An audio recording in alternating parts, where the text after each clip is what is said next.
Today is a special day, and the reason why, I have finished my first squad of miniatures for a game ever that I'm actually going to play.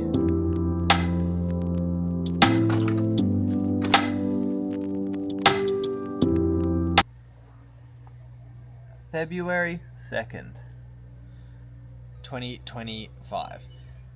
This was the first day that I decided officially I was going to start playing Star Wars Shatterpoint and actually trying to build a force and a squad and commit to the goal of finishing that squad and then playing with friends in real life. That might sound weird to a lot of people in this hobby, but for me as a display painter primarily, that is something I've never done, and the idea of painting a squad has normally depressed me and made me feel like I don't want to do it. I don't know why, but I struggled to paint the same thing for a long time. But Star Wars Shatterpoint changed that, as many of you know who have already seen these videos. Today I'm happily and very proud and excited to say I fucking did it. I know it's like such a small weird thing to paint 9 models or 8 models or whatever it was, but I've done it. I've finished them all. I painted the Bad Batch whole crew, Obi-Wan and his 2 clone commanders, and they are now ready for the table. So, what's next? Well, first I'm going to eat and make a coffee.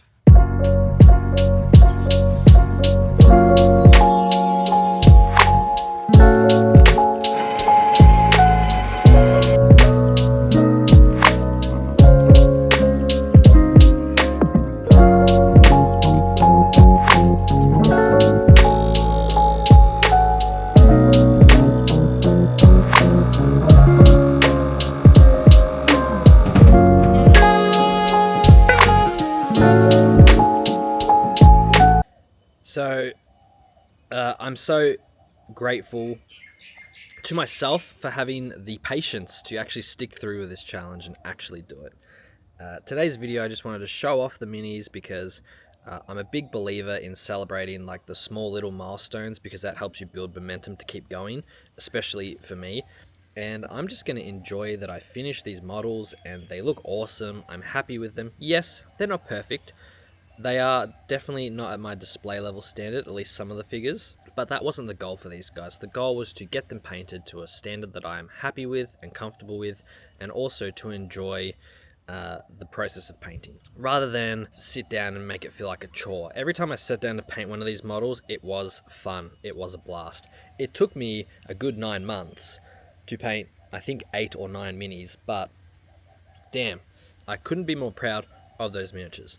I actually enjoy looking at them more than half of my models that I have spent months painting, or all the stuff I've really put a heavy focus on with display painting. It's just nice to be able to celebrate and enjoy those little figures.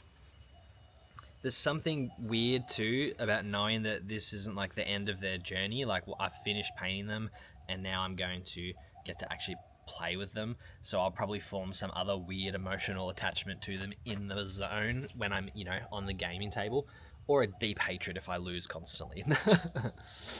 But regardless, I'm excited because it now means I'm one step closer to my ultimate goal, which was to actually play a game. So hopefully within the next few weeks. It is November right now, and end of year times can be a bit crazy, but my goal is to play before the end of this year with my mate Rhett, who is also going to be playing for the first time, and he's built this incredible table that we're going to play on. So I'm just excited to experience that and see what it's like.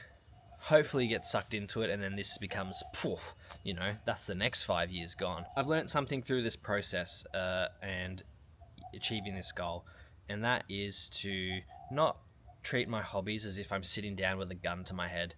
I tend to think about things very black and white a lot of the time, and through the last 9 months and just sort of myself as a person have thought about this a bit more in my relationship with my hobbies, and I've started to ease up on that, because a lot of times, especially with display painting, I would be sitting down as if there were a gun to my head and painting because I had to, and I had to put all this effort and stuff in, when in reality I didn't. And I think that's a big reason why I'm not interested in competition painting anymore, or I'm kind of over the painting scene and stuff like that. and I've just kind of focusing on me and my own enjoyment from it, and playing the game with it, the models that I paint and play with, and in a universe that I really deeply care about and love, just seems like the ultimate way to do that. So anyway, enough rambling. Let me show you what else I've been working on these last couple of weeks, since I don't make one of these videos, weekly or something like that. But I'll bring you inside to show you the other goodies. Alrighty, so first on the list of things I've been doing in the last couple of weeks. One, I've assembled probably the most badass model I have ever seen. This is Darth Vader from this box right here. The convention exclusive Shatterpoint I Am No Jedi Deluxe Dual Pack. I should have known that's what it was called. But anyway, this model is incredible. It has so much detail. It's a very decent size too. Like here he is next to Obi-Wan. He's quite looming. It feels like Darth Vader, right? He's got a lot of presence. But the pose is incredible, and my favorite addition. So they even added the cracked helmet where Ahsoka glances it with the lightsabers. Now that is just such a great detail that I cannot wait to paint. Recently, I've been playing video games a bit more, trying to just enjoy myself in other ways other than sitting down and basically forcing myself to be creative or something like that. And the game that I didn't ever expect to play, because I've never played any of his other games, but I just randomly thought, let's just try this, is Death Stranding.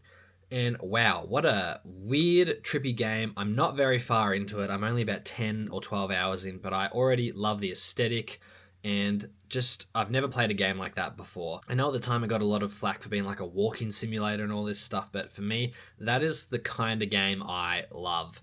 It's weird, I get to pay attention to my environment, I feel really engaged with the character, and it just came upon me I needed to make something with the miniature. So this is what I've been working on here. Now this is from Skullforge Studios. Is where I grab all my awesome STL files for Star Wars and random video game stuff. But yeah, this is what I've been working on here. So I had some fun basing. I haven't based for a little while, so I just wanted to try and recreate the environment in the first game that you see a lot. And then one of the hardest and funnest parts was scratch building this tiny little ladder. I could have 3D modeled it and printed it, but I have styrene and I have a bunch of other things that I really wanted to give a go and make something awesome out of it. So that is one of the other projects that I have on the go right now. Last project that we have. Now this one's another weird one, but it's something that I saw on Instagram and I can't remember the creator's name. I'm really sorry. I can't even find his page to check out for more reference material. But this is a wearable C-3PO mask, or helmet essentially, but I don't want to wear it as 3PO's helmet. I really like the idea of this guy I saw on Instagram who had printed one of these off and weathered it all up and made it like a weird kind of assassin droid cosplay, but with like a protocol droid head. And there was something about that was just so cool that I was like, okay, I need to do something with this. So I found the files, purchased them, and then yeah, I'm now deciding how I want to weather this up, whether it's like a bounty hunter character or some sort of assassin that's like, killed a droid to hide his face and mask himself like this. I don't know. Have a big hood over or something like that. It just seems so cool. Yeah, I don't know. It's weird to describe, but I love it. I don't know what it is, but I love it, and I'm chasing that feeling. And finally, this is one that is a display project, which is my Lord of Blights. Now, I might try to get some B-roll. Oh, that's the wrong way. I might also try and get some B-roll of this so it's properly lit and stuff, but this is the first time I've actually ever kit bashed a mini, and by kit bashed, I've done barely anything. I changed this weapon here. I hated his weird hammer, and then I also added some heads on here off of another mini and some green stuff to make it look like they were strapped on by their hair. And then I just added a little candle at the added these little candles at the top here. Very minimal, But this is a display piece and I'm taking my sweet ass time with it. It was originally meant to be for the Crimson Challenger. We'll see. Life has been busy and I have a lot of interests. So we'll see if I get it done in time. But if not, I'm not too worried about that because I've already made a cool base for him to stand on as well, with some cool trees and other stuff. And this was kit bashed as well. And then I sculpted these rocks here. So I'm having fun painting it. Like, there's no real deadline for me with any of this stuff. And I'm just enjoying my time. But anyway, friends, that's it for this update. That's what I've been working on this last couple of weeks.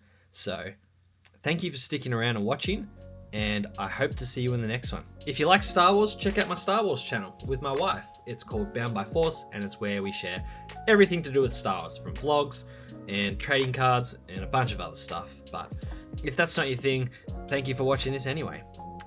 Until next time, happy making, and may the Force be with you.